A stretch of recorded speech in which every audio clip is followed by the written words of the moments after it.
नमस्ते, आप देख रहे हैं न्यूज के लाइव का विशेष बुलेटिन। झारखंड में विकास और राहत की एक बहुत बड़ी खबर सामने आई है। मुख्यमंत्री हेमंत सोरेन की अध्यक्षता में हुई कैबिनेट की महत्वपूर्ण बैठक में ऐसे फैसले लिए गए हैं जो सीधे तौर पर राज्य के लाखों लोगों की जिंदगी और प्रदेश की सूरत बदलने का दम रखते हैं। 28 अप्रैल 2026 को हुई इस अहम बैठक में सरकार ने कई दूरगामी निर्णय लिए हैं।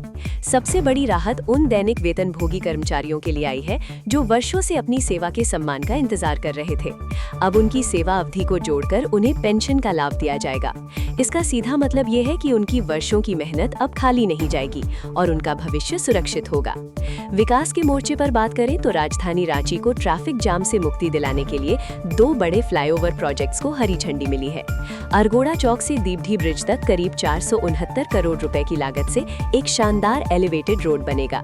वहीं करमटोली से साइंस सिटी तक 351 करोड़ की लागत से एक और फ्लाईओवर का निर्माण किया जाएगा। शिक्षा और तकनीक के क्षेत्र में भी सरकार ने क्रांतिकारी कदम उठाए हैं। राज्य स्कूल मानक प्राधिकरण के गठन को मंजूरी दी गई है, जिससे सरकारी स्कूलों में शिक्षा की गुणवत्ता में बड़ा सुधार होगा। साथ ही झारखंड के प्रतिभावान छात्रों के लिए एक बड़ी खुशखबरी है। अब हर साल 50 होनहार छात्रों को विदेश में उच्च शिक्षा के लिए सरकार स्कॉलरशिप देगी। यही नहीं, तकनीक के युग में झारखंड को आगे ले जाने के लिए सरकार ने गूगल LLC के साथ एक ऐतिहासिक समझौते को मंजूरी दी है, जिससे राज्य में AI इनोवेशन को बढ़ावा मिलेगा। इसके अलावा ग्रामीण सड़कों, पुलों के निर्माण और पलामू इंजीनियरिंग कॉलेज में इनोवेशन सेंटर जैसे कई अहम प्रशासनिक फैसलों पर मुहर लगाई गई है। कुल मिलाकर ये फैसले झारखंड के चहुमुखी विकास की दिशा में एक बहुत बड़ा कदम माने जा रहे हैं। फिलहाल इस बुलेटिन में इतना ही। आगे देखिए इन फैसलों पर मुख्यमंत्री हेमंत सोरेन ने मीडिया से क्या कुछ कहा। देखते रहिए न्यूज के लाइव, भरोसे की पहचान। आम आदमी का भी एक दायित्व है, सरकार का भी एक दायित्व का निर्वहन होना चाहिए और हम लोग हर संभव प्रयास करते हैं कि दायित्वों का निर्वहन हो। सर, ये गुरु जी के नाम पर जो स्कूल बन रहा है, कल आप समीक्षा बैठक की है, क्या उसमें हाँ? जो जगवार में जो आपने गुरु जी के आवासीय विद्यालय को लेकर समीक्षा की? देखिए, आपको पता है कि पुलिस संवर्ग एक ऐसा संवर्ग है जहां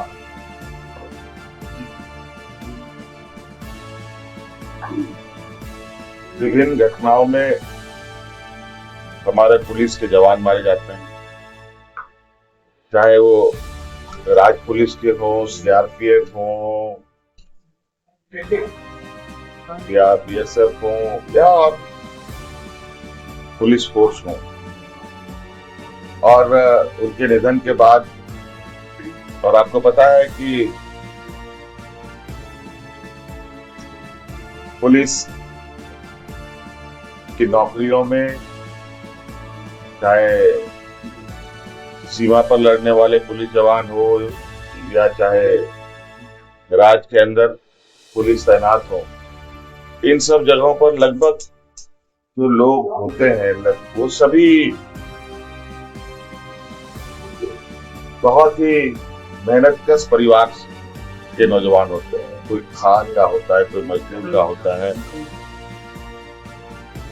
और बहुत क्या विरले ही कोई दिखेगा कि कोई पूंजीपति घराने का नौजवान पुलिस बल में हो या आर्मी में सीमा पर तैनात हो।